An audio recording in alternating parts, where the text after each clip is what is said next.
BJP 400 पार का दावा कर रही है तो विपक्ष अभी तक सीट शेयरिंग के फॉर्मूले पर ही अटका हुआ है। बीजेपी अब अपनी दूसरी सूची तैयार करने में जुटी हुई है और जल्द ही नामों का ऐलान भी कर सकती है। बीते दिन हुई केंद्रीय चुनाव समिति की बैठक में उम्मीदवारों के नामों पर मंथन हुआ। एक रिपोर्ट आपको दिखाते हैं।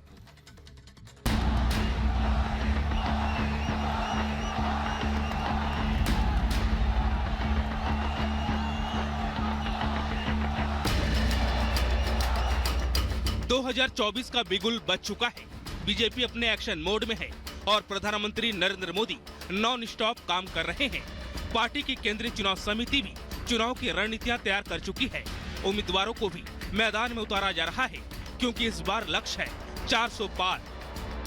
बीजेपी 400 पार का दावा कर रही है तो विपक्ष अभी तक सीट शेयरिंग के फॉर्मूले पर ही अटका हुआ है। बीजेपी ने अपनी पहली सूची जितनी धमाकेदार जारी की है, उतनी ही धमाकेदार दूसरी सूची भी निकालने की तैयारी में है। दिल्ली बीजेपी मुख्यालय में केंद्रीय चुनाव समिति ने बीते सोमवार को घंटों तक मंथन किया। इस बैठक में खुद प्रधानमंत्री नरेंद्र मोदी भी मौजूद रहे। पीएम के साथ पार्टी के दिग्गज नेता भी शामिल हुए। प्रधानमंत्री नरेंद्र मोदी के पहुंचने के साथ ही बीजेपी नेताओं ने पीएम का तहे दिल से स्वागत किया। इसके बाद पीएम मोदी बैठक में शामिल हुए। अब तक की मिली जानकारी के मुताबिक केंद्रीय चुनाव समिति की बैठक में 7 राज्यों पर चर्चा की गई, जिसमें तेलंगाना, एमपी, गुजरात, महाराष्ट्र, कर्नाटक, हिमाचल, बिहार पर बातचीत की गई। पार्टी दूसरी सूची को अंतिम रूप दे रही है। इन सभी राज्यों में पार्टी उम्मीदवारों का नाम भी जल्द ऐलान कर सकती है। पहली सूची पार्टी ने 2 मार्च को जारी की थी, जिसमें 195 उम्मीदवारों का ऐलान किया गया था। पहली सूची में पीएम मोदी, अमित शाह, रक्षा मंत्री राजनाथ सिंह, पूर्व सीएम शिवराज सिंह चौहान जैसे बड़े नाम शामिल थे। पहली सूची में पार्टी ने उत्तर प्रदेश की 51, पश्चिम बंगाल की 20, मध्य प्रदेश की 24, गुजरात और राजस्थान की 15-15 सीटों के लिए उम्मीदवारों की घोषणा की। इसके अलावा दिल्ली की 5 सीटों, उत्तराखंड की 3, जम्मू कश्मीर की 2 सीटों के लिए उम्मीदवार घोषित किए थे। वहीं गोवा, त्रिपुरा, अंडमान निकोबार और दमन और दीव की 1-1 सीट, केरल की 12, तेलंगाना, असम, छत्तीसगढ़ और झारखंड की 11-11 सीटों पर उम्मीदवार घोषित किए। पहली सूची में कई सांसदों और पुराने चेहरों का नाम काटा गया था और नए चेहरों को मौका दिया गया था। तो वहीं जानकारी के मुताबिक दूसरी सूची में पार्टी ने 99 उम्मीदवारों के नामों पर चर्चा पूरी कर ली है। जल्द ही इनके नामों का ऐलान किया जाएगा।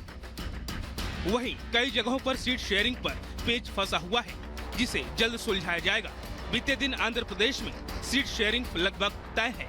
सूत्रों की माने तो बीजेपी को 6, टीडीपी को 17 और जेएसपी को 2 सीटें दी गई हैं और आंध्र प्रदेश में आने वाले विधानसभा चुनाव को लेकर भी सीट फाइनल हो गई है।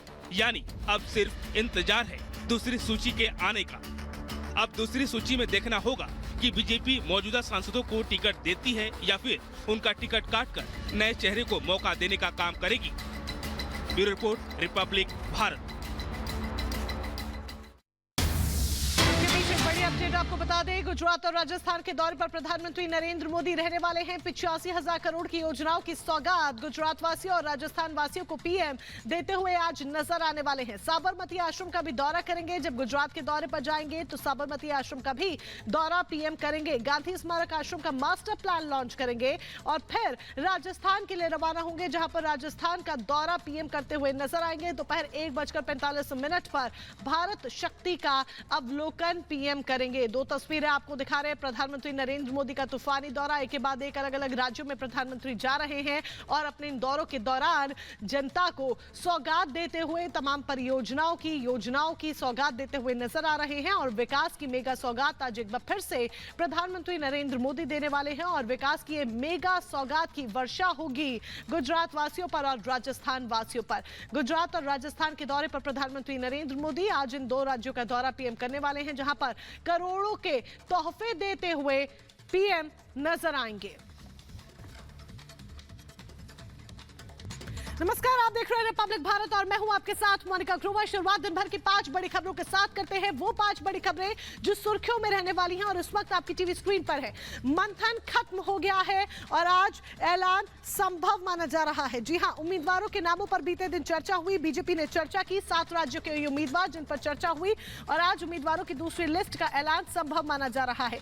प्रधानमंत्री नरेंद्र मोदी तूफानी दौरों पर है और यही एक बड़ी वजह कि आज गुजरात और राजस्थान को मेगा सौगात पीएम देने वाले हैं। तो उधर बीजेपी के चाणक्य भी मिशन दक्षिण पर है। इसके अलावा बात संजय सिंह की करेंगे, राहत मिलेगी या आफत मिलेगी ये देखना होगा। इसके अलावा बात 6 विधायकों के, हिमाचल के कांग्रेस के 6 विधायकों की अयोग्यता पर, क्योंकि उन्हें अयोग्य करार दिया गया है जब उन्होंने राज्यसभा चुनावों में क्रॉस वोटिंग की।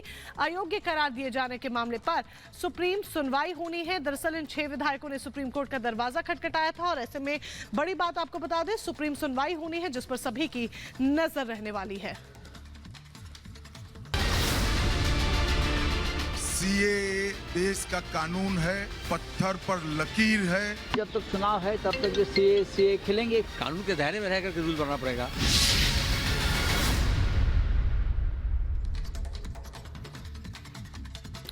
तीन पड़ोसी देशों में प्रताड़ित गैर मुस्लिमों को भारत में नागरिकता मिलने का रास्ता अब साफ हो गया है।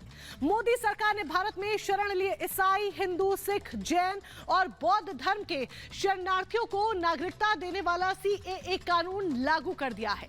कानून लागू होने के बाद गृह मंत्री अमित शाह ने कहा कि प्रधानमंत्री नरेंद्र मोदी ने अपनी प्रतिबद्धता निभाई है।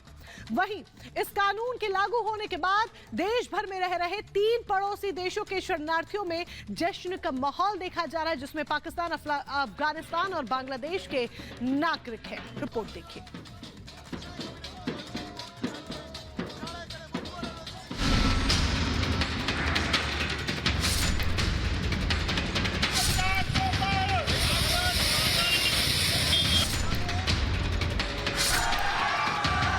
सीए लागू होगा, इस देश का कानून है, इसको कोई नहीं रोक सकता। खत्म हुआ इंतजार, आ गई वो घड़ी जिसका बरसों से था इंतजार। आखिरकार सीएए कानून को लागू करने की अधिसूचना केंद्र सरकार ने जारी कर दी और खबर मिलते ही देश के अलग अलग हिस्सों में पीड़ित शरणार्थियों में खुशी की लहर दौड़ गई। जरा गौर से देखिए जश्न की ये तस्वीरें। चाहे बंगाल हो या दिल्ली, भोपाल हो या जोधपुर, सीएए की अधिसूचना जारी होते ही लोग झूमते गाते नजर आए। पश्चिम बंगाल से लेकर पाकिस्तान तक सीएए कानून के लागू होने का जश्न मनाया गया। प्रोटेस्ट करने वाली कोई बात नहीं है। लोग अगर समझदार हैं, यहाँ पर अगर समझते हैं, पढ़े लिखे होंगे तो नहीं निकलेंगे। बहुत अच्छा ये सरकार का फैसला है। और वो धार्मिक आधार पर, विभिन्न आधारों पर प्रताड़ना के शिकार हो रहे थे, उनको हिंदुस्तान की नागरिकता मिलेगी। बहुत ही स्वागत योग्य कदम है। आदरणीय नरेंद्र मोदी जी को धन्यवाद दूंगा कि इस कानून को बहुत पहले आ जाना चाहिए था। 24 के चुनाव से पहले पीएम मोदी अपनी एक गारंटी पूरी करते जा रहे हैं। अधिसूचना जारी होने के साथ ही सीएए कानून देश भर में लागू हो चुका है। इससे पाकिस्तान, बांग्लादेश, अफगानिस्तान से आए गैर मुस्लिम शरणार्थियों को नागरिकता मिलने का रास्ता साफ हो चुका है। अब गृह मंत्रालय इससे जुड़े नियम बनाएगा। नियमों के लिए सरकार का पोर्टल तैयार है। मोदी सरकार ने सीएए पोर्टल लॉन्च कर दिया है। नागरिकता देने की प्रक्रिया अब शुरू हो जाएगी। पोर्टल पर पात्र लोग ही आवेदन कर पाएंगे। 3 देशों के अल्पसंख्यकों को इससे फायदा होगा और सीएए के तहत इन्हें नागरिकता दी जाएगी। सीएए ऑनलाइन पोर्टल को रजिस्ट्रेशन के लिए तैयार कर लिया गया है। केंद्रीय गृह मंत्रालय ने इसका ड्राई रन भी करा लिया है। इस पोर्टल पर आवेदन कैसे कर सकेंगे, अब इसके बारे में भी जान लीजिए। दरअसल आवेदन ऑनलाइन होगा। आवेदक को बताना होगा कि भारत कब आए, पासपोर्ट या अन्य यात्रा दस्तावेज